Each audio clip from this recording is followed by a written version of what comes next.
मुक्त बंधन अनक बार। सर्ब कला समरथ डोलन ते राखो प्रभु नानक दे कर हथ। बाणी गुरु गुरु है बाणी विच बाणी अमृत सारे।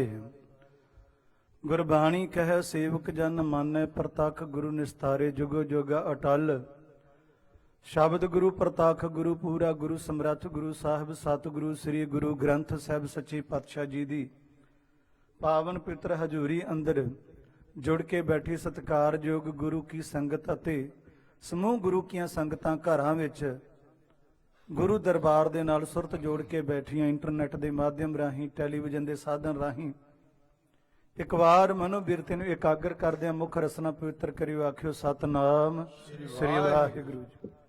वाहिगुरू जी ने अपार रहमत कीती है, तरस कीता है सानू अपने वड वडेरियां दे इतिहास दियां बातां सांझियां करन दा। वाहिगुरू जी किरपा करदे ने कि जिहड़ा अपने विरसे दे नाल जुड़िया रहे अपनी विरासत नूं कायम रख लैंदा है। जिहड़ा अपना पिछोकड़ भुल जावे अपने बाप दादे की पहचान भुल जावे तो उसनूं अपनी दुनिया ते पहचान दसनी ते बनाउणी बड़ी औखी हो जाया करदी है। जेकर उसनूं पता मेरा बाप कौन है मेरा खानदान किहड़ा है तो फिर उसनूं दुनिया के उपर पछाण बनाउण तो कोई रोक नहीं सकता ते अपने वडेरियां दा सदका वो भी समाज विच थां प्राप्त कर लैंदा है। शायद हो सकता कि आप जी दे नाल मैं कोई वार्ता साझी कीती होवे। जेकर आप दा काम चंगा ना होवे कोई महान कारनामा ना सिरजा जा सके पर उहदे वड वडेरे ऐसे कारनामे कर गए ने तो अपने वडेरियां दी नाम दा ही खटिया संसार विच खा जांदे ने। फिर दूसरी कैटागरी आउंदी है बाप ने कुछ नहीं कीता लेकिन पुत्र ऐसियां मल्ला मार गया। कोई भलवान निकलिया खिडारी निकलिया जां चंगा इंसान निकलिया चंगा आगू चंगा लीडर निकलिया तां भी उन्हें पिंड दा ते अपने वडेरियां दा नाम उच्चा कर लिया। ना प्यो ने कुछ कीता ना आप तो कुछ सरिया ते नेत निरंकार दी उहदे घर विच औलाद बड़ी नेक निकली तो उहदी औलाद दा सदका लोकां ने आख्या फलाणे सरदार दा पिता उहदी भी पहचान बन गई। साडी सारियां दी जिम्मेवारी बन जाती है कि जेकर असीं कुछ नहीं कर सके साडे विच करन दी हिम्मत नहीं आई वो हिम्मत सानू साडे इतिहास ने साडे अंदर पैदा करनी है। वो हिम्मत सानू साडे इतिहास विचों मिलेगी असीं कुछ कर गुजरीए। क्योंकि जेकर साडा मार्गदर्शन नहीं कोई साडा ग्रैंड फादर नहीं इत्थे सानू कोई समाज विच नहीं समझ आ रही ते अपने वड पुरखियां दे पाए होए पूरनियां ते भाई गुरदास जी कहंदे ने गुरमुख गाड़ी राह चलांदा एक गाड़ी राह। साडे वडेरियां ने सानू एक बोली बख्शिश कीती है। उस बोली दे विच असीं एक लीह ते चलना कहिंदे सां। एक लीह पैंदी है जिन्हों गाड़ी राह आख्या जाता है। लीह का अर्थ समझना ना आवे पुराने समयां दे अंदर झाती मार लवो जदों रस्ते कच्चे हुंदे सन कच्चे रस्तियां दे अंदर जदों मींह पै जांदा ते फिर एक गड्डा जिहड़ा अगे लंघिया है उसे गड्डे दे मगर दूसरा गड्डा लंघ गया फिर चिक्कड़ दे विच इक थां बन जाती है ते जदों सुक भी जाता है ना ते फिर पशु इधर उधर तंग ना होण फिर उसे ही राह दे विच लीह दे पई होई दे पर आराम नाल तुरे जांदे ने सियाड़े सियाड़। इस करके भी गुरमुख गाड़ी राह चलांदा। गाड़ी राह वो हुंदा ते जिहड़ा ऐसा लंघ के पैड़ा पा गया हुण ओहदे तो टायर ना गड्ड दा पासे हो सकदा चक्का ना दूजे पासे हो सकदा। वो जिहड़ा गड्ड एक वारी लंघ गई और राह पै गया ओहदे उत्ते चलना पैना। ते जेकर वडेरियां ने सानू एक राह बख्शिश कीता जिसनूं असीं आखदे हां पंथ। पंथ दा मतलब हुंदा रस्ता। असीं समुचे तौर ते आखदे हां खालसा पंथ। ये खालसा पंथ ये खालसा मार्ग ये पवित्र मार्ग है। इस ते जे चलण दा यतन कीता जावे ते सानू मार्गदर्शन साडा पिछोकड़ कर देवेगा। अगले पासे सानू इतिहास ने चानन कर देना है। सानू सहारा गुरबाणी दा मिल जाना है क्योंकि साहब आखदे ने गुरबाणी इस जग में चानन कर्म वसै मन आए। साडे ओ मन दा हनेरा दूर करना है साडे उन्हें मार्गदर्शन करना है। सानू कामयाबी दी मंजिल ते पहुंचदे फिर कोई रोक नहीं सकता क्योंकि इतिहास कौमां दी जिंद जान होया करदा कौमां दा मार्गदर्शन करया करदा है। ते सच आखदा हां गवाही गुरबाणी दी है इत्ते कोई शक नहीं कर सकता। कोई मेरे वर्गा दुखी तिक्की बंदा उठ के ते कोई किंतु कर देवे कि पातशाह जी ने जो लिखा ये पूरा नहीं। मेरे साहब कहते ने जेकर ये खालस पंथ ये शुद्ध पंथ ये पवित्र मार्ग पंथ ते चल पियो ते सजना पढ़िया कर सच्चा मार्ग चलदियां ਉਸਤਤ ਕਰੇ ਜਹਾਨ। ਇਹ ਮਾਰਗ ਐਸਾ ਹੈ, ਇਸ ਮਾਰਗ ਤੇ ਚੱਲ ਪਈਏ ਜਿਹੜਾ ਵਡੇਰਿਆਂ ਦਾ ਪਾਇਆ ਗਾਡੀ ਰਾਹ ਹੈ, ਉਸ ਰਾਹ ਤੇ ਜੇ ਉਸ ਰਾਹ ਨੂੰ ਛੱਡ ਕੇ ਇੱਧਰ ਉੱਧਰ ਧੱਕੇ ਖਾਣੇ ਆ, ਫਿਰ ਉਹਦੀ ਕੋਈ ਗਰੰਟੀ ਨਹੀਂ ਲੈਂਦਾ ਕੋਈ ਪ੍ਰਚਾਰਕ, ਨਾ ਤੁਹਾਡਾ ਮਾਂ-ਬਾਪ, ਫਿਰ ਕਿਸੇ ਨੇ ਕੋਈ ਗਰੰਟੀ ਨਹੀਂ ਲੈਣੀ, ਕਿਉਂਕਿ ਰਾਹ ਅਸੀਂ ਆਪ ਚੁਣਦੇ ਹਾਂ। ਇਹ ਵੀ ਮੈਂ ਬੇਨਤੀ ਕਰਦੇ ਹਾਂ, ਕਦੇ ਬੰਦਾ ਚੌਂਕ ਦੇ ਵਿੱਚ ਖਲੋਤਾ ਹੋਵੇ, ਉਸ ਨੂੰ ਇਹ ਨਹੀਂ ਪਤਾ ਲੱਗਦਾ, ਮੈਂ ਸ਼ਾਇਦ ਪਹਿਲਾਂ ਬੇਨਤੀ ਕਰ ਚੁੱਕਿਆ ਕਿ ਬੰਦਾ ਕਦੇ ਮੰਜ਼ਿਲ ਨਹੀਂ ਭੁੱਲਦਾ, ਹਮੇਸ਼ਾ ਰਸਤਾ ਭੁੱਲ ਜਾਇਆ ਕਰਦਾ। ਉਹ ਜਦੋਂ ਪੁੱਛਦਾ ਵੀ ਹੈ ਤੇ ਰਸਤਾ ਹੀ ਪੁੱਛਿਆ ਕਰਦਾ ਹੈ, ਤੇ ਲੋਕ ਦੱਸਣ ਵਾਲੇ ਉਸ ਨੂੰ ਕੇਵਲ ਰਸਤਾ ਹੀ ਦੱਸਦੇ ਨੇ। ਚੱਲਣਾ ਉਸਨੇ ਆਪ ਹੈ, ਮਿਹਨਤ ਉਸਨੇ ਆਪ ਕਰਨੀ ਹੈ, ਪਹਿਚਾਨ ਉਸਨੇ ਆਪ ਕਰਕੇ ਤੁਰਨਾ ਹੈ। ਸਿਰਫ ਸਿਆਣੇ ਲੋਕ ਰਾਹ ਦੱਸ ਦੇਣਗੇ ਤੇ ਰਾਹ ਹੀ ਭੁੱਲਿਆ ਹੁੰਦਾ ਬੰਦਾ। ਤੇ ਜਿਹੜਾ ਰਾਹ ਦੱਸਿਆ ਵੀ ਜੇ ਤੇ ਅੱਖਾਂ ਵਾਲਾ ਹੋਵੇ ਰਾਹ ਪੁੱਛਣ ਵਾਲਾ, ਤੇ ਅੱਖਾਂ ਵਾਲਾ ਹੋਵੇ ਰਾਹ ਦੱਸਣ ਵਾਲਾ, ਸ਼ਾਇਦ ਗੱਲ ਬਣ ਜਾਂਦੀ ਹੈ। ਤੇ ਜੇਕਰ ਪੁੱਛਣ ਵਾਲਾ ਵੀ ਅੰਨਾ ਹੋਵੇ ਤੇ ਦੱਸਣ ਵਾਲਾ ਵੀ ਅੰਨਾ ਹੋਵੇ, ਤੇ ਫਿਰ ਕਿਵੇਂ ਜਾਵਾਂਗੇ ਜੀ ਮੰਜ਼ਿਲ ਤੇ? ਫਿਰ ਕਿੱਧਰ ਜਾਣਗੇ ਸਾਡੇ ਕਦਮ? ਫਿਰ ਕਿਵੇਂ ਤੁਰਾਂਗੇ? ਕਿਵੇਂ ਮੰਜ਼ਿਲ ਦੀ ਪਹਿਚਾਨ ਹੋਵੇਗੀ? ਮੇਰੇ ਸਤਿਗੁਰੂ ਦਾ ਫੈਸਲਾ, ਗੱਲ ਮੇਰੇ ਪੱਲਿਓਂ ਨਹੀਂ ਕਹੀ। ਸਤਿਗੁਰੂ ਆਖਦੇ ਨੇ, ਅੰਧੇ ਕੇ ਰਾਹ ਦੱਸਿਆ ਅੰਧਾ ਹੋਏ ਸੋ ਜਾਏ।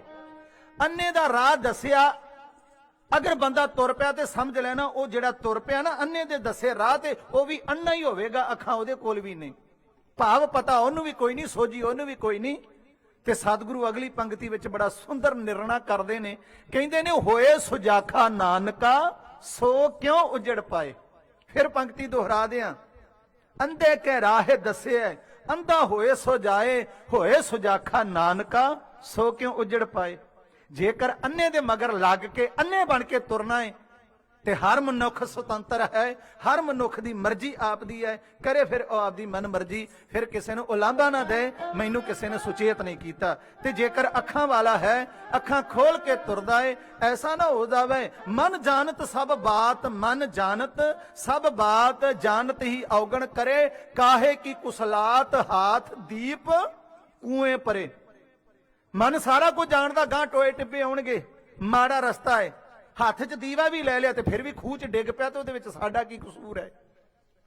ਇਹ ਸੰਭਲਣਾ ਪੈਣਾ ਹੈ ਆਪਣੇ ਆਪ ਨੂੰ। ਸਾਡਾ ਕੰਮ ਇੰਨਾ ਹੈ, ਇਤਿਹਾਸ ਕੌਮਾਂ ਦਾ ਮਾਰਗਦਰਸ਼ਨ ਕਰਿਆ ਕਰਦਾ ਹੈ, ਅਸੀਂ ਇਤਿਹਾਸ ਤੋਂ ਸੇਧ ਲੈ ਕੇ ਹੀ ਅਗਾਂਹ ਚੱਲ ਸਕਦੇ ਹਾਂ। ਸੋ ਸਤਿਗੁਰੂ ਜੀ ਨੇ ਤਰਸ ਕੀਤਾ ਹੈ, ਸਾਡੇ ਤੇ ਰਹਿਮਤ ਵਰਤਾਈ ਹੈ, ਗੁਰੂ ਕੀ ਬਾਣੀ ਦਾ ਨਿਤਨੇਮ ਬਖਸ਼ਿਸ਼ ਹੋਇਆ, ਗੁਰੂ ਕੀ ਬਾਣੀ ਦਾ ਕੀਰਤਨ ਬਖਸ਼ਿਸ਼ ਹੋਇਆ ਹੈ, ਗੁਰੂ ਕੀ ਬਾਣੀ ਦੀ ਕਥਾ ਇਤਿਹਾਸ ਵਿਚਾਰ ਗਿਆਨੀ ਗੁਰਸੇਵਕ ਸਿੰਘ ਜੀ ਦਲ ਬਾਬਾ ਬਿਧੀ ਚੰਦ ਸਾਹਿਬ ਵਾਲਿਆਂ ਨੇ ਆਪ ਜੀ ਨੂੰ ਬਾਹ ਦਲੀਲ ਬੜੇ ਪਿਆਰ ਦੇ ਨਾਲ ਜੋੜਨ ਦਾ ਯਤਨ ਕੀਤਾ। ਉੱਥੇ ਬਾ ਬਾਣੀਆਂ ਕਹਾਣੀਆਂ ਪੁੱਤ ਸਪੁੱਤ ਕਰੇਣ ਦੇ ਮਾਂ ਵਾਕ ਅਨੁਸਾਰ ਦਾਤਾ ਜੀ ਨੇ ਕਿਰਪਾ ਕੀਤੀ ਹੈ। ਇਤਿਹਾਸ ਦੀ ਚੱਲ ਰਹੀ ਲੜੀ ਨੂੰ ਢਾਡੀ ਕਲਾ ਦੇ ਵਿੱਚ ਪਰੋ ਕੇ ਆਪ ਜੀ ਦੇ ਨਾਲ ਸਾਂਝਾ ਕਰਨ ਦਾ ਯਤਨ ਕਰਦੇ ਹਾਂ। ਤੇ ਮੈਂ ਦੋਏ ਹੱਥ ਜੋੜ ਆਪਣੇ ਜਥੇ ਵੱਲੋਂ, ਚਾਰੇ ਭਰਾਵਾਂ ਵੱਲੋਂ ਆਪ ਜੀ ਦਾ ਕੋਟਾਨ ਕੋਟ ਸ਼ੁਕਰਾਨਾ ਤੇ ਧੰਨਵਾਦ ਕਰਦੇ ਹਾਂ। 9 ਤਰੀਕ ਨੂੰ ਵੀਰ ਸੁੱਖਾ ਤੇ ਵੀਰ ਜੰਦਾ, ਸਰਦਾਰ ਹਰਜਿੰਦਰ ਸਿੰਘ ਜੀ ਜੰਦਾ, ਸਰਦਾਰ ਸੁਖਦੇਵ ਸਿੰਘ ਸੁੱਖਾ, ਉਹਨਾਂ ਦੀ ਪਾਵਨ ਸ਼ਹੀਦੀ ਦਾ ਪ੍ਰਸੰਗ ਆਪ ਜੀ ਦੇ ਨਾਲ ਸਾਂਝਾ ਕੀਤਾ ਗਿਆ। ਜਿੰਨਾ ਮਾਣ ਮਿਲਿਆ, ਅਸੀਂ ਸੋਚਦੇ ਹਾਂ, ਸਮਝਦੇ ਹਾਂ ਕਿ ਅਸੀਂ ਤੁਹਾਡੇ ਮੁੱਲ ਖਰੀਦੇ ਗੋਲੇ ਹੋ ਗਏ, ਸਦਾ ਤੁਹਾਡੇ ਗੁਲਾਮ ਰਹਾਂਗੇ। ਟੀਵੀ ਦੀਆਂ ਸੰਗਤਾਂ, ਕੈਲਗਰੀ ਤੋਂ, ਸਰੀ ਤੋਂ, ਵੈਨਕੂਵਰ ਤੋਂ, ਵਿਨੀਪੈਗ ਤੋਂ, ਹੋਰ ਵੀ ਬੜੇ 4 ਸ਼ਫੇਰਿਓਂ ਫੋਨ ਕੀਤੇ ਨੇ ਸੰਗਤਾਂ ਨੇ, ਬੜਾ ਮਾਣ ਦਿੱਤਾ। ਘਰਾਂ ਵਿੱਚ ਬੈਠੀਆਂ ਸੰਗਤਾਂ ਨੇ ਬਹੁਤ ਬਹੁਤ ਤੁਹਾਡਾ ਧੰਨਵਾਦ ਹੈ। ਤੁਸੀਂ ਇਹਨਾਂ ਪਿਆਰ ਨਾਲ ਸਰਵਣ ਕਰਦੇ ਹੋ, ਫਿਰ ਸੁਝਾਓ ਬਖਸ਼ਿਸ਼ ਕਰਦੇ ਹੋ, ਅਸੀਸਾਂ ਬਖਸ਼ਿਸ਼ ਕਰਦੇ ਹੋ, ਅਕਾਊਂਟ ਨੰਬਰ ਮੰਗ ਕੇ ਥੋੜੀ ਬਹੁਤ ਵੱਧ ਤੋਂ ਵੱਧ, ਥੋੜੀ ਵੀ ਸਾਡੇ ਵਾਸਤੇ ਤਾਂ ਲੱਖਾਂ ਦੀ ਗਿਣਤੀ ਵਿੱਚ ਆ ਜਾਂਦਾ ਪਿਆਰ, ਭਾਵੇਂ ਉਹ $100 ਹੋਵੇ ਤੇ ਭਾਵੇਂ 500 ਹੋਵੇ ਤੇ ਭਾਵੇਂ $10 ਹੋਣ, ਸਾਡੇ ਵਾਸਤੇ ਉਹ ਸਾਡੇ ਸਿਰ ਦਾ ਤਾਜ, ਸਾਡਾ ਹੌਸਲਾ ਅਫਜ਼ਾਈ ਕਰਦੇ ਹੋ। ਇਸ ਗੱਲੋਂ ਅਸੀਂ ਤੁਹਾਡਾ ਤਹਿ ਦਿਲੋਂ ਸ਼ੁਕਰਗੁਜ਼ਾਰ ਤੇ ਧੰਨਵਾਦ ਕਰਦੇ ਹਾਂ। ਆਓ ਚੱਲ ਰਹੀ ਇਤਿਹਾਸਕ ਲੜੀ ਨੂੰ ਅਗੇਰੇ ਤੋਰਨ ਦਾ ਯਤਨ ਕਰੀਏ। ਆਖਿਓ ਜੀ ਵਾਹਿਗੁਰੂ ਜੀ ਕਾ ਖਾਲਸਾ, ਵਾਹਿਗੁਰੂ ਜੀ ਕੀ ਫਤਿਹ। ਗੱਲ ਆ ਰਹੀ ਸੀ 20ਵੀਂ ਸਦੀ ਦੇ, ਵਾਹਿਗੁਰੂ 18ਵੀਂ ਸਦੀ ਦੇ ਇਤਿਹਾਸ ਦੇ ਮਹਾਨ ਜਰਨੈਲ, ਮਹਾਨ ਨਾਇਕ। ਕਹਾਣੀ ਇੱਥੋਂ ਤੱਕ ਪੁੱਜੀ ਹੈ, ਭਾਈ ਤਾਰੂ ਸਿੰਘ ਸਾਹਿਬ ਜੀ ਪੂਲਾ, ਉਧਰੋਂ ਉਹ ਜਥੇਦਾਰ 4 ਸ਼ਫੇਰੇ ਮਸ਼ਹੂਰ ਹੋ ਚੁੱਕਾ ਹੈ, ਕਿਉਂਕਿ ਉਹਦੇ ਘਰ ਵਿੱਚ ਆਣ ਕੇ ਲੋਕ ਪ੍ਰਸ਼ਾਦਾ ਪਾਣੀ ਛਕ ਕੇ ਜਾਂਦੇ ਨੇ। ਤੇ ਇਸ ਗੱਲ ਨੂੰ ਯਾਦ ਰੱਖਣਾ, ਉਹਨਾਂ ਵੇਲਿਆਂ ਦੇ ਵਿੱਚ ਕਣਕ ਦੀ ਰੋਟੀ ਸਾਰਿਆਂ ਨੂੰ ਨਸੀਬ ਨਹੀਂ ਸੀ ਹੋਇਆ ਕਰਦੀ। ਇੱਥੋਂ ਤੱਕ ਕਿ ਮੇਰੇ ਦਾਦਾ ਜੀ ਦੇ ਸਮੇਂ ਤੱਕ ਵੀ ਰੋਟੀ ਕਣਕ ਦੀ ਜਿਹੜੀ ਬੜੀ ਮੁਸ਼ਕਲ ਲੱਭਦੀ ਸੀ। ਆਪ ਜਾਣਦੇ ਹੋ, ਜਦੋਂ ਸਮੇਂ ਦੇਸ਼ ਦੀ ਵੰਡ ਹੋਈ ਹੈ, पंजाब वंडिया गया, पंजाब के टुकड़े हुए ने, उदों किरसानी की हालत की सी? उदों ते जय जवान ते जय किसान का नारा सी। अज ना कोई जवान नूं पुछे ते ना किसान नूं पुछे। भी कणक की रोटी बड़ी कीमत रखती सी। उदों रोटियां ते पकदियां घरां दे विच, रोटी कोदरे दी, रोटी है मड्डण दी, रोटी है मक्की दी, रोटी है बाजरे दी, रोटी है कणक दी। ये सारिया प्रकार दी रोटियां, ते पर इहनूं सब तो कीमत रखदी सी रोटी कणक दी, जिहड़ी भाई तारू सिंह मेहनत करके आप दे भावें कदे छोलियां नाल गुजारा कर लवे, पर वो गुरु के सिखां नूं रोटी छकाउंदा ते जिहड़े आए गए राहगीर है ਉਹਦੇ ਕੋਲ ਪ੍ਰਸ਼ਾਦਾ ਛਕਦੇ। ਪਰ ਪਰਉਪਕਾਰਾਂ ਵਾਸਤੇ ਉਹ ਸਰਦਾਰ ਹਮੇਸ਼ਾ ਤਤਪਰ ਰਹਿੰਦਾ। ਉਹਨਾਂ ਦੇ ਜੀਵਨ ਪ੍ਰਸੰਗ ਰਾਹੀਂ ਆਪ ਜੀ ਦੀ ਸੇਵਾ ਕਰ ਰਹੇ ਹਾਂ। ਭਾਈ ਤਾਰੂ ਸਿੰਘ ਸਾਹਿਬ ਜੀ ਸਮੇਂ ਆਓ ਪੂਲੇ ਵਿੱਚ ਨੇ, ਮੈਂ ਪੱਟੀ ਦੀ ਗਾਥਾ ਤੁਹਾਡੇ ਨਾਲ ਸਾਂਝੀ ਕਰ ਰਿਹਾ। ਕਹਾਣੀ ਇਹ ਸੀ, ਰਹੀਮ ਬਖਸ਼ ਮਾਛੀ ਮੱਛੀਆਂ ਫੜ ਕੇ ਵੇਚ ਕੇ ਗੁਜ਼ਾਰਾ ਕਰਨ ਵਾਲਾ ਗਰੀਬ, ਉਸ ਦੀ ਅੱਤ ਦਰਜੇ ਦੀ ਸੁੰਦਰ ਲੜਕੀ ਉਸ ਦੇ ਘਰ ਉਹਦੀ ਮਾੜੀ ਕਿਸਮਤ ਨੂੰ ਪੈਦਾ ਹੋਈ ਹੈ, ਕਿਉਂਕਿ ਉਸ ਨੂੰ ਬੜਾ ਜ਼ਿਆਦਾ ਦੁਰਕਾਰਿਆ ਗਿਆ। ਜਾਫਰ ਬੇਗ ਹਾਕਮ ਫੌਜਦਾਰ ਪੱਟੀ ਦਾ, ਉਹਨੇ ਨਿਕਾਹ ਕਰਾਉਣ ਵਾਸਤੇ ਦਬਾਅ ਪਾਇਆ, ਇਨਕਾਰ ਕੀਤਾ। ਉਹ ਚੁੱਕ ਕੇ ਲੈ ਗਿਆ ਬੇਟੀ ਨੂੰ। ਬੇਟੀ ਦੇ ਲੱਖ ਧਮਕਾਉਣ ਦੇ ਬਾਵਜੂਦ ਵੀ ਉਹਨੇ ਨਾ ਕਰ ਦਿੱਤੀ। ਅਖੀਰ ਜਾਫਰ ਬੇਗ ਪੱਟੀ ਦੇ ਫੌਜਦਾਰ ਹਾਕਮ ਨੇ ਉਸ ਬੇਟੀ ਨੂੰ ਨਜ਼ਰਬੰਦ ਕਰ ਦਿੱਤਾ। ਉਸ ਦੇ ਬਾਪ ਨੂੰ ਬੁਲਾਇਆ ਤੇ ਬਾਪ ਵੀ ਚਾਹੁੰਦਾ ਸੀ ਕਿ ਮੇਰੀ ਬੇਟੀ ਦੇ ਨਾਲ ਮੁਲਾਕਾਤ ਹੋ ਜਾਏ, ਤੇ ਉਹਨੇ ਫੱਫੇ ਕੁੱਟਣੀਆਂ ਵੀ ਮੰਗਾਈਆਂ ਬੇਟੀ ਦੇ ਉੱਪਰ ਪ੍ਰੈਸ਼ਰ ਪਾਉਣ ਵਾਸਤੇ, ਵਰਗਲਾਉਣ ਵਾਸਤੇ, ਕੁਝ ਗੱਲਾਂ ਦੇ ਵਿੱਚ ਲਿਆਉਣ ਵਾਸਤੇ। ਉਹ ਨਹੀਂ ਆਈ। ਅੱਕ ਹਾਰ ਕੇ ਮਾਛੀ ਨੂੰ ਸੱਦਿਆ। ਰਹੀਮ ਬਖਸ਼ ਮਾਛੀ ਨੂੰ ਧਮਕਾਉਂਦਾ ਹੈ ਜਾਫਰ ਬੇਗ ਪੱਟੀ ਦਾ ਫੌਜਦਾਰ, ਤੇ ਉਹ ਉਸ ਦੇ ਨਾਲ ਸਮਾਂ ਲੈ ਕੇ ਆਪਣੀ ਬੇਟੀ ਨਾਲ ਮੁਲਾਕਾਤ ਕਰਨ ਜਾਂਦਾ। ਇੱਥੋਂ ਤੱਕ ਦੀ ਸਾਖੀ ਤੁਹਾਡੇ ਨਾਲ ਸਾਂਝੀ ਕੀਤੀ ਸੀ। ਅੱਗੇ ਚੱਲੀਏ। ਹੁਣ ਬੇਟੀ ਦੇ ਕੋਲ ਗਿਆ ਰਹੀਮ ਬਖਸ਼ ਮਾਛੀ। ਉਸਨੇ ਵੇਖਿਆ ਮੇਰੀ ਬੇਟੀ ਦੀ ਕੋਈ ਚਿੰਤਾ ਨਹੀਂ, ਕੋਈ ਉਹਦੇ ਤੇ ਡਰ ਭੈ ਨਹੀਂ, ਕੋਈ ਮੱਥੇ ਤੇ ਤਿਉੜੀ ਨਹੀਂ, ਕੋਈ ਉਹਦਾ ਚਿਹਰਾ ਉਦਾਸ ਨਹੀਂ। ਬੜਾ ਜਾਹੋ ਦਲਾਲ ਦੇ ਨਾਲ ਆਪਣੇ ਹਾਲਾਤਾਂ ਦੇ ਨਾਲ ਸੰਘਰਸ਼ ਕਰਨ ਵਾਸਤੇ, ਮੁਕਾਬਲਾ ਕਰਨ ਵਾਸਤੇ ਦ੍ਰਿੜ ਇਰਾਦੇ ਦੇ ਨਾਲ ਤਿਆਰ ਖਲੋਤੀ ਹੈ। ਉਸ ਪਿਤਾ ਨੇ ਆਖਿਆ, ਬੁੱਢੜੇ ਬਾਪੂ ਮਾਛੀ ਨੇ ਆਖਿਆ, ਧੀਏ ਰਾਣੀਏ ਫਿਰ ਕੀ ਸੋਚਿਆ ਹੈ? ਉਸ ਨੇ ਆਖਿਆ, ਇਸ ਬੁੱਢੇ ਮਰਦੂਦ ਦੇ ਨਿਕਾਹ ਪੜਾਉਣ ਦੇ ਨਾਲੋਂ ਮਰ ਜਾਣਾ ਮੈਨੂੰ ਪ੍ਰਵਾਨ ਹੈ ਬਾਪੂ। ਇਸ ਗੱਲ ਤੋਂ ਘਬਰਾਈ ਨਾ, ਤੇਰੀ ਕਿਤੇ ਸੁਣਵਾਈ ਨਹੀਂ ਹੋਣੀ, ਨਾ ਇਹਨੇ ਪੰਚਾਇਤ ਦੀ ਮੰਨੀ, ਕਿਸੇ ਦੀ ਨਹੀਂ ਮੰਨਣੀ। ਤੂੰ ਮੇਰੀ ਗੱਲ ਐਂ ਮੰਨ ਲੈ। ਮੈਂ ਤੈਨੂੰ ਇੱਕ ਗੱਲ ਦੱਸਣ ਲੱਗੀ ਆ, ਇਹ ਤੇ ਅਮਲ ਕਰ ਲਵੇਂ ਤੇ ਸ਼ਾਇਦ ਸਾਡਾ ਬੇੜਾ ਪਾਰ ਹੋ ਜਾਏ। ਕੀ ਆਖਿਆ ਬੇਟੀ ਨੇ? ਸੁਣੀਏ, ਢਾਡੀ ਜੱਥਾ ਬੇਨਤੀ ਕਰਦਾ ਜੀ।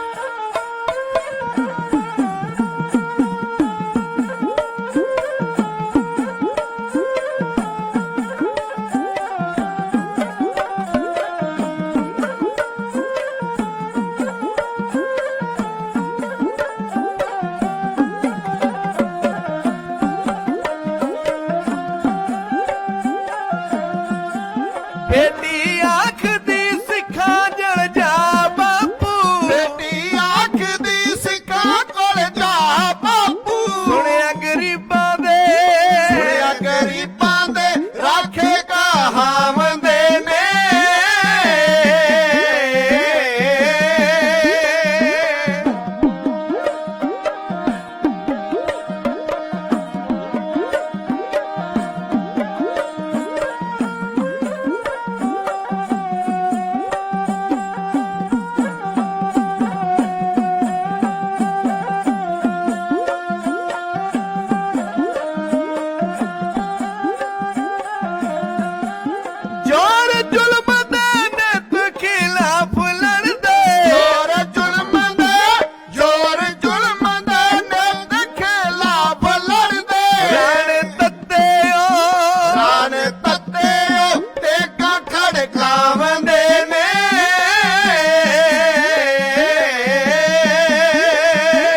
ਰੋਟੀ ਦੇ ਕੇ ਪਾਲਦੇ ਭੁੱਖਿਆਂ ਨੂੰ, ਰੋਟੀ ਦੇ ਕੇ ਪਾਲਦੇ ਭੁੱਖਿਆਂ ਨੂੰ, ਘਰ ਪਾਰਸ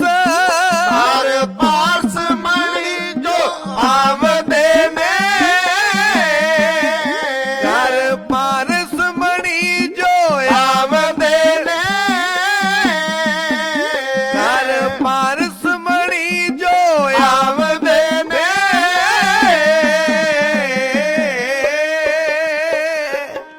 ਬੇਟੀ ਆਖਦੀ ਸਿੰਘਾਂ ਕੋਲ ਜਾ ਬਾਪੂ, ਸੁਣਿਆ ਗਰੀਬਾਂ ਦੇ ਰਾਖੇ ਕਹਾਵਦੇ ਨੇ, ਜੋਰ ਜ਼ੁਲਮ ਦੇ ਨਿਤ ਖਿਲਾਫ ਲੜਦੇ ਰਣ ਤੱਤੇ ਉਹ ਤੇਗਾ ਖੜਕਾਵਦੇ ਨੇ, ਮਾੜੇ ਲਤਾੜੇ ਮਜ਼ਲੂਮ ਦੀ ਜਾਨ ਖਾਤਰ ਦਿੰਦੇ ਜਾਨ ਨਾ ਰਤਾ ਘਬਰਾਵਦੇ ਨੇ, ਕਿਸੇ ਦੁਖੀ ਨੇ ਜਦੋਂ ਫਰਿਆਦ ਕੀਤੀ ਦੇ ਆਸਰਾ ਗਲੇ ਲਗਾਵਦੇ ਨੇ, ਮੰਗੇ ਮਦਦ ਜੇ ਕੋਈ ਗੁਰੂ ਪੰਥ ਕੋਲੋਂ, ਮੰਗੇ ਮਦਦ ਜੇ ਕੋਈ ਗੁਰੂ ਪੰਥ ਕੋਲੋਂ, ਝਟ ਪਹੁੰਚਦੇ ਦੇਰ ਨਾ ਲਾਵਦੇ ਨੇ, ਤਾਰੂ ਸਿੰਘ ਪੂਲੇ ਪਿੰਡ ਵਿੱਚ ਵਸੇ, ਜਿਹਦਾ ਜਸ ਪੈ ਲੋਕੀ ਗਾਵਦੇ ਨੇ, ਦਸੀ ਕਾਰੇ ਤੂੰ ਪੱਟੀ ਦੇ ਹਾਕਮਾਂ ਦੇ, ਵੇਖੀ ਆਣ ਕੇ ਕਿਵੇਂ ਛੁਡਾਵਦੇ ਨੇ, ਰੋਟੀ ਦੇ ਕੇ ਪਾਲਦਾ ਭੁੱਖਿਆਂ ਨੂੰ, ਘਰ ਪਾਰਸਮਣੀ ਜੋ ਆਵਦੇ ਨੇ। ਬੇਟੀ ਦਾ ਨਾਮ ਹੈ ਸਲਮਾ, ਪਿਤਾ ਦਾ ਨਾਮ ਹੈ ਰਹੀਮ ਬਖਸ਼ ਮਾਸ਼ੀ, ਤੇ ਉਸ ਦੀ ਬੇਗਮ ਦਾ ਨਾਮ ਹੈ ਇਸ ਸਲਮਾ ਬੱਚੀ ਦੇ ਕਰਮਾ ਮਾਰੀ ਦਾ, ਉਸ ਦੀ ਮਾਤਾ ਹੈ ਰਜ਼ੀਆ ਬੇਗਮ। ਮੁਸਲਮਾਨ ਪਰਿਵਾਰ ਹੈ, ਇਸਲਾਮ ਧਰਮ ਨੂੰ ਮੰਨਣ ਵਾਲਾ ਹੈ, ਪਰ ਗਰੀਬ ਬਹੁਤ ਹੈ, ਤੇ ਅਕਸਰ ਹੀ ਅਸੀਂ ਵਿਦਵਾਨਾਂ ਦੇ ਪਾਸੋਂ ਜਾਂ ਇਹ ਉਦਾਹਰਨਾਂ ਆਪਾਂ ਨੂੰ ਸੁਣਨ ਵਿੱਚ ਅਕਸਰ ਹੀ ਮਿਲਦੀਆਂ ਨੇ ਕਿ ਬੇਸ਼ੱਕ ਚਿੱਕੜ ਜਿੰਨਾ ਮਰਜ਼ੀ ਹੋਵੇ, ਕਦੇ ਕਦੇ ਕਮਲ ਦੇ ਫੁੱਲ ਉੱਥੋਂ ਬਹੁਤ ਖੂਬਸੂਰਤ ਨਿਕਲਿਆ ਕਰਦੇ ਨੇ।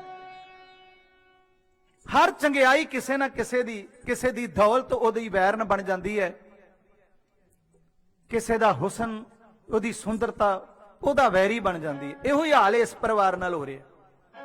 ਬੇਟੀ ਨੇ ਆਖਿਆ ਬਾਪੂ ਮੇਰੀ ਪਰਵਾਹ ਨਾ ਕਰ, ਇਹ ਮੈਨੂੰ ਮਾਰ ਸਕਦਾ ਪਰ ਮੇਰਾ ਨਿਕਾਹ ਨਹੀਂ ਪੜਾ ਸਕਦਾ, ਮੈਂ ਨਿਕਾਹ ਨਹੀਂ ਪੜਾਵਾਂਗੀ। ਹੁਣ ਤੂੰ ਇੱਥੋਂ ਤਰਲੇ ਨਾ ਮਾਰ, ਤੂੰ ਜਾ ਲਾਹੌਰ ਜਾ ਕੇ ਫਰਿਆਦ ਕਰ, ਗੱਲ ਨਹੀਂ ਉੱਥੇ ਵੀ ਬਣਨੀ। ਇੱਕ ਵਾਰੀ ਆਪਣੇ ਮਨ ਦਾ ਕਲੇਜਾ ਜ਼ਰੂਰ ਠੰਡਾ ਕਰ ਲਵੀਂ, ਆਪਣੇ ਦਿਲ ਦੀ ਲੱਗੀ ਜਿਹੜੀ ਤੇਰੇ ਅੰਦਰ ਕੋਈ ਆਸ ਉਮੀਦ ਰਿਆਇਤ ਹੋਵੇ ਸ਼ਾਇਦ ਵੀ ਅਸੀਂ ਮੁਸਲਮਾਨ ਹਾਂ, ਮੁਸਲਮਾਨ ਇਸਲਾਮ ਧਰਮ ਦਾ ਰਾਜ ਚੱਲਦਾ ਹੈ, ਸ਼ਾਇਦ ਸਾਡੀ ਕਿਤੇ ਸੁਣਵਾਈ ਹੋ ਜਾਏ, ਤੇ ਤੇਰੇ ਮਨ 'ਚ ਇਹ ਨਾ ਰਵੇ ਕਿ ਮੈਂ ਸਿੱਖਾਂ ਦੇ ਕੋਲੋਂ ਪਹਿਲੋਂ ਸ਼ਾਇਦ ਮੈਂ ਆਪਣਿਆਂ ਦੇ ਕੋਲ ਚੱਲ ਜਾਂਦਾ ਤੇ ਮੇਰੀ ਕੋਈ ਬਾਹ ਫੜ ਲੈਂਦਾ। ਇਹ ਤਜਰਬਾ ਕਰਨ ਵਾਸਤੇ ਬਾਪੂ ਪਹਿਲੋਂ ਲਾਹੌਰ ਦਰਬਾਰ ਦਾ ਇੱਕ ਵਾਰੀ ਦਰਵਾਜ਼ਾ ਖੜਕਾ ਲਵੀਂ। ਪਰ ਮੈਂ ਮੰਨਦੀ ਹਾਂ ਬਿਨਾਂ ਸਿੱਖਾਂ ਦੇ ਸਾਡੀ ਕਿਸੇ ਨੇ ਬਾਹ ਨਹੀਂ ਫੜਨੀ। ਉਸਨੇ ਗੱਲ ਐਂ ਸ਼ੁਰੂ ਕੀਤੀ, ਬਾਪੂ ਜੇਕਰ ਜਦੋਂ ਕਿਤੇ ਵੀ ਸੰਸਾਰ ਤੇ ਸੁਣਵਾਈ ਨਾ ਹੋਵੇ, ਉਦੋਂ ਕਹਿੰਦੇ ਨੇ ਜਿਹੜੇ ਤੁਰਦੇ ਫਿਰਦੇ ਬੰਦਿਆਂ ਤੋਂ ਗੱਲ ਨਾ ਬਣੇ, ਫਿਰ ਜਿਉਂਦੇ ਜਾਗਦੇ ਫਰਿਸ਼ਤਿਆਂ ਦੇ ਕੋਲ ਚਲੇ ਜਾਣਾ ਚਾਹੀਦਾ। ਕਹਿੰਦਾ ਫਰਿਸ਼ਤੇ? ਕਹਿੰਦੀ ਹਾਂ ਬਾਪੂ, ਇੱਥੇ ਮੈਂ ਫਰਿਸ਼ਤਿਆਂ ਨੂੰ ਵੀ ਸੁਣਿਆ ਹੈ, ਉਹਨਾਂ ਦੇ ਨੀਲੇ ਰੰਗ ਦੇ ਪਹਿਰਾਵੇ ਹੁੰਦੇ ਨੇ, ਉਹ ਘੋੜਿਆਂ ਤੇ ਚੜੇ ਹੁੰਦੇ ਨੇ, ਉਹਨਾਂ ਦੇ ਹੱਥਾਂ ਦੇ ਵਿੱਚ ਬਰਛੇ ਤੇ ਤੇਗਾਂ ਹੁੰਦੀਆਂ ਨੇ, ਉਹ ਗੋਲ ਗੋਲ ਪੱਗਾਂ ਨੀਲੀਆਂ ਨੀਲੀਆਂ ਬੰਨ੍ਹਦੇ ਨੇ, ਤੇ ਉਹਨਾਂ ਦੇ ਪਿੱਛੇ ਫਰਰਾ ਵੀ ਉਹਨਾਂ ਦਾ ਪੱਲਾ ਝੂਲਦਾ ਹੈ, ਤੇ ਮੈਂ ਸੁਣਿਆ ਉਹਨੂੰ ਗੁਰੂ ਗੋਬਿੰਦ ਸਿੰਘ ਦਾ ਖਾਲਸਾ ਪੰਥ ਕਹਿੰਦੇ ਨੇ। ਪਰ ਜਿਉਂਦੇ ਫਰਿਸ਼ਤਿਆਂ ਦੇ ਕੋਲ ਜਾਵੇਂਗਾ ਤੇ ਸ਼ਾਇਦ ਸਾਡੀ ਸੁਣਵਾਈ ਹੋ ਜਾਏਗੀ। ਹੁਣ ਰਹੀਮ ਬਖਸ਼ ਮਾਸ਼ੀ ਬੇਟੀ ਤੋਂ ਤਰਵਾਸ ਲੈ ਕੇ ਪੱਟੀ ਤੋਂ ਨਿਕਲਿਆ, ਚੱਲਦਾ ਹੋਇਆ ਬੁੱਢੜਾ ਗਰੀਬ ਮਾਛੀ। ਹੁਣ ਪੱਟੀ ਤੇ ਤੁਸੀਂ ਵੀ ਜਾ ਸਕਦੇ ਹੋ, ਮੇਰੀ ਤਹਿਸੀਲ ਪਿੰਡ ਦੀ ਸਾਡੀ ਪੱਟੀ ਤਹਿਸੀਲ ਪੈਂਦੀ। ਪੱਟੀ ਤੋਂ ਖਾਲੜਾ ਬਾਰਡਰ ਸਾਨੂੰ ਪਤਾ ਵੀ ਕਿੰਨਾ ਵਾ, ਕਿਉਂਕਿ ਸਾਡੇ ਨੇਤੋਂ ਪੈਰਾਂ ਤੇ ਸਫ਼ਰ ਚੜਿਆ ਹੋਇਆ। ਉਸ ਖਾਲੜੇ ਤੋਂ ਲਗਭਗ 3 ਕਿਲੋਮੀਟਰ ਦੀ ਦੂਰੀ ਨਹੀਂ ਹੋਵੇਗੀ ਜਿੱਥੇ ਉਹ ਗੇਟ ਲੱਗਾ। ਉਸ ਗੇਟ ਤੋਂ ਜੇਕਰ ਟੱਪ ਜਾਈਏ ਤੇ 15 ਮਿੰਟ ਅਗਾਂਹ ਹੋਰ ਲੱਗਦੇ ਨੇ, 15 ਦਾ 20 ਮਿੰਟ ਜਿਹੜੇ ਲਾਹੌਰ ਤੱਕ ਪਹੁੰਚ ਕਰਦੇ ਨੇ। ਇਹ ਲਾਹੌਰ ਤੇ ਪੱਟੀ ਵਾਲੀ ਜਿਹੜੀ ਸੜਕ ਹੈ, ਇੱਥੋਂ ਇਹ ਚੱਲ ਪਿਆ। ਵਿਚਾਰਾ ਬੁੱਢੜਾ ਰਹੀਮ ਬਖਸ਼ ਮਾਸ਼ੀ ਇੱਕ ਆਸ ਉਮੀਦ ਲੈ ਕੇ ਖਾਨ ਬਹਾਦਰ ਜ਼ਕਰੀਆ ਖਾਨ ਲਾਹੌਰ ਵਾਲੇ ਦੀ ਕਚਹਿਰੀ ਵਿੱਚ ਪਹੁੰਚਾ। ਲੱਗੀ ਹੋਈ ਭਰੀ ਕਚਹਿਰੀ ਦੇ ਵਿੱਚ ਆਪਣਾ ਦੁੱਖ ਰੋਂਦਿਆਂ ਹੋਇਆਂ ਸੂਬੇਦਾਰ ਖਾਨ ਬਹਾਦਰ ਜ਼ਕਰੀਆ ਖਾਨ ਦੇ ਸਾਹਮਣੇ ਰੋ ਰੋ ਕੇ ਬੁੱਢੜੇ ਮਾਛੀ ਨੇ ਆਪਣੀ ਸ਼ਿਕਾਇਤ ਖੁਦ ਇਉਂ ਦਰਜ ਕਰਾਈ।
जाके जकरिया खान दे दरबार विच गुहार लाई, जकरिया खान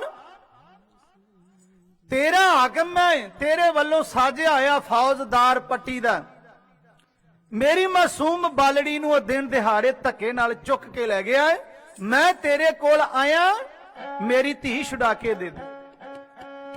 क्योंकि बुढ़ड़े दी जे इज्जत ही चली गई, वो भी इस्लाम दे राज दे विच हुंदियां होर किसे धर्म दी हुकूमत होवे, साडे नाल धक्का होवे तां असीं कह सकदे हां बेगानियां दे राज विच रह साडे नाल धक्का होया है।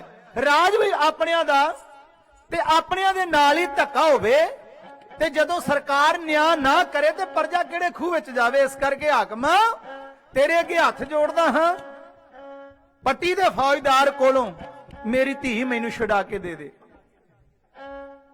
जदों गल गौ दे नाल सुनी, पहलों तो जकरिया खान थोड़ा जिहा नरम सी, ते जदों इहनूं इह दस्सिया कि वह पट्टी दा फौजदार है ते जाफर बेग है ते दा रिश्तेदार है, ते उसने आख्या नहीं, वो इस तरह का बंदा ही नहीं जिहदी शिकायत करके आया, मेरे को झूठ बोलदा, कोई माया चाहिदी है, कोई होर दुख है तैनूं ते दस दे। ओहो जे ईमानदार फौजदार दे उपर तुहमत लाउंदियां तैनूं डर नहीं लगा? टाल मटोल भी कीता, ओहो जे उहनूं गोल गोल जिहा घुमा के लफ्जां विच धमकी भी दे दित्ती, सीधा कह लो कि इंसाफ दी तकड़ी दे विच पा के रही कीती गई। रही शब्द इतिहास ने लिखिया ते रही शब्द असीं बड़ा वरतदे रहे हां कि फलाना मेरे नाल रही मारदा, रही कर गया, रही मार गया। ते कल एक मेरियां अखां दे सामने एक चंगेर शब्द भी निकलिया, शायद आपां पुराने आपां नूं घरां दे विच चंगेर दा पता सी भी जेकर रोटियां चाहिदियां ते बेबे दी चंगेर विचों चुक लेनी है, जिन्हों शाबा भी कहंदे, पर चंगेर शब्द ज्यादा सोहना लगदा सी। ते अज चंगेर शब्द निकल गया साडी भाषा चों, रही शब्द दी सानू पहचान भुल गई। ते सहजे सहजे जिस तरीके नाल साडे शब्द साडे तो गुम हुंदे गए ते माफ करना। फिर गुरु ग्रंथ साहब जी दा बचन है, घर घर मियाँ सबना जियां बोली अमर तुम्हारी, जिन्हां ने मलेश भाख्या गही, खतरियां तो धर्म छोड़िया मलेश भाख्या गही। जे दूजा अपना धर्म छड्ड के मलेशियां दी भाषा अख्तियार कर ली, फिर साडे पल्ले कुछ नहीं रहना। एक बारी आखियो सतनाम श्री वाहिगुरू। को बुढ़ड़ा रहीम बख्श माछी तुर पिया, ओनू पहलों ही पता सी कि मैनू इंसाफ इथों मिलना ही नहीं, धक्के खोर सरकार है, बेन्यायी सरकार हो जाए फिर सुनवाई किते नहीं होया करदी। ये गल मैं अज तो 2020 तो पिछे चले जी, मैं 1741 वैगुरू 43 के करीब की बात कर रहा। जे उदों आ हाल सी सरकारां दा, अज भी मैनू को बहुता कोई बदलिया जापदा नहीं। ये भी तुहानू भी पता, जे इंसाफ मिलदा होवे ते लोकां नू इन्ने धक्के खाण दी लोड़ नहीं कि लोग विद्रोह करदे सड़कां ते उतर आउण। वो बुढ़ड़ा माछी रहीम बख्श लाहौर तो तुर पिया बेचारा, वो तुरिया ते उस नूं पढ़ाने पिंड दे विच दी होके निकल के आया, रस्ता बदल के भी शायद इधर जंगलों वाले इस पासे च मैनू कोई जिउंदा जागदा तुरदा फिरदा देवता मिल जाए।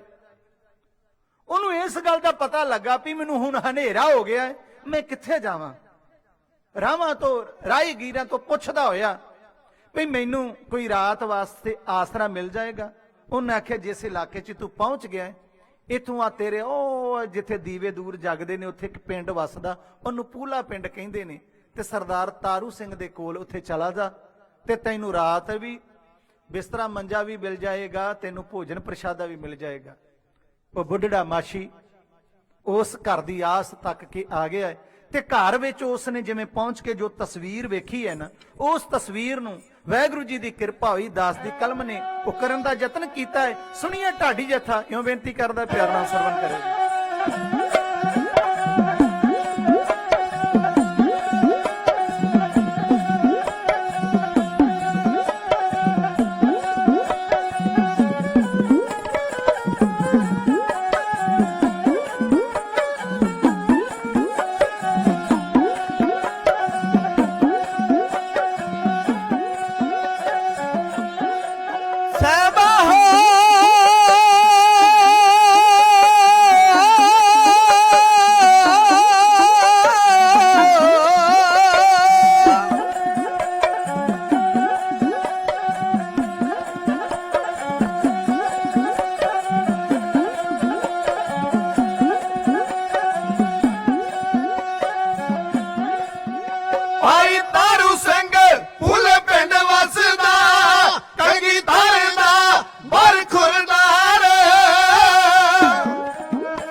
ਜਾਤ ਪੁੱਛਣਾ ਚੰਗੇ ਅਮਲਾਂ ਨੇ ਬੇੜਾ ਲੋੜਾ ਪਾਰ ਹੋ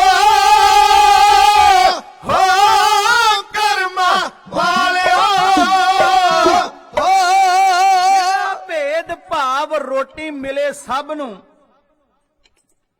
ਜੱਟ ਸ਼ੀਂਬੇ ਨਾਈ ਝੀਵਰ ਲੁਹਾਰ ਊਚ ਨੀਚ ਜਾਤ ਪਾਤ ਇੱਥੇ ਚੱਲੇ ਨਾ। ਸਾਰੇ ਇੱਕ ਸਾਰ ਪੰਗਤਾਂ ਵਿੱਚ ਬੈਠੇ ਹੋਏ ਨੇ। ਕੋਈ ਸਬਜ਼ੀ ਲਿਆ ਰਿਹਾ ਏ ਕਿਉਂਕਿ ਲੰਗਰ ਚੱਲ ਰਿਹਾ ਨਾ, ਭੰਡਾਰੇ ਖੂਬ ਵਰਤਦੇ ਆ।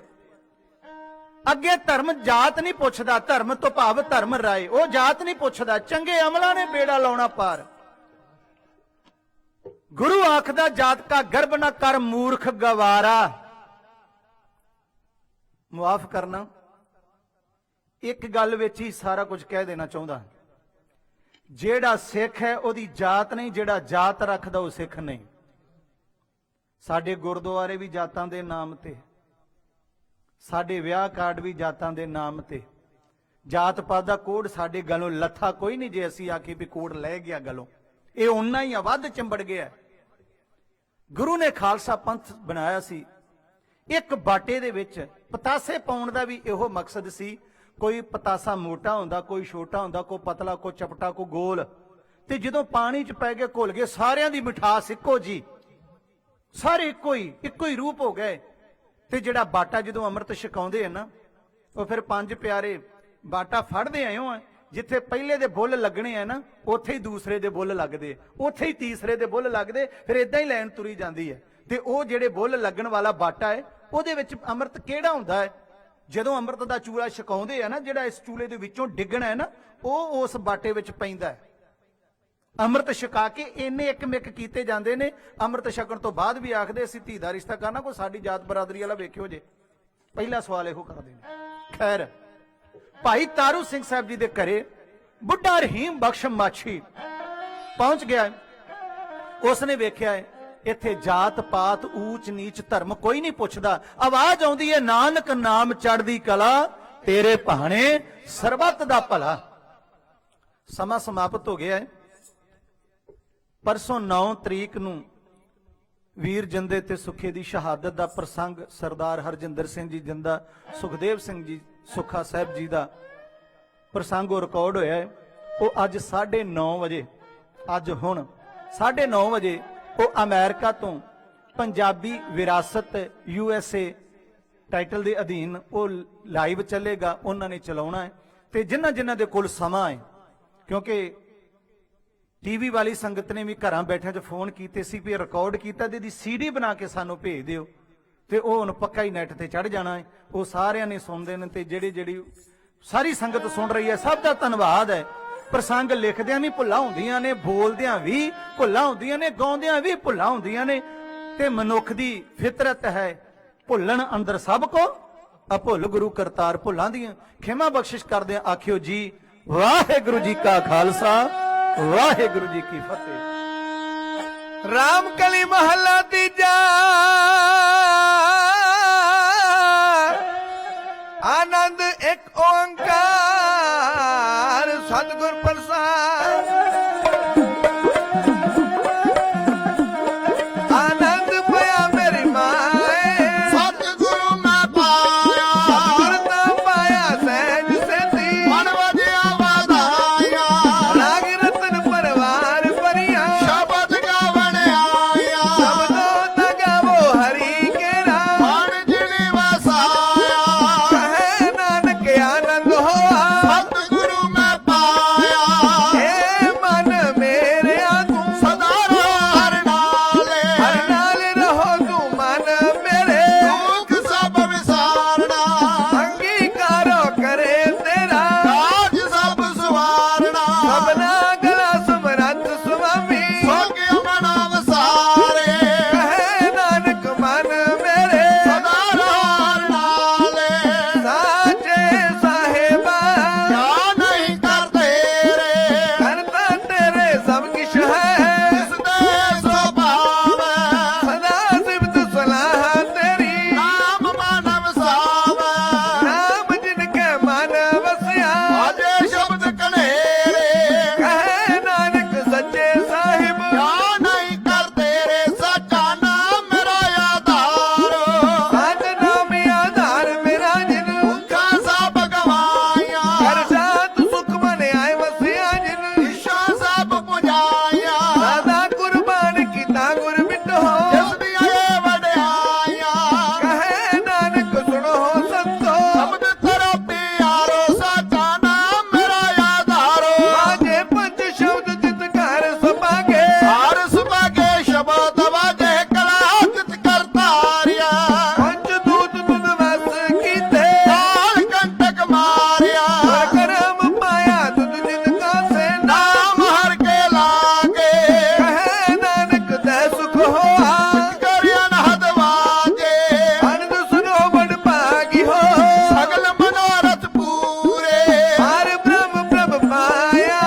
ਖੇਤੀ ਛੁੱਟੀ ਨਾਲ ਵਾਹਿਗੁਰੂ ਜੀ ਕਾ ਖਾਲਸਾ ਵਾਹਿਗੁਰੂ ਜੀ ਕੀ ਫਤਿਹ ਫਤਿਹ ਵਾਹਿਗੁਰੂ ਜੀ ਕਾ ਖਾਲਸਾ ਵਾਹਿਗੁਰੂ ਜੀ ਕੀ ਫਤਿਹ ਫਤਿਹ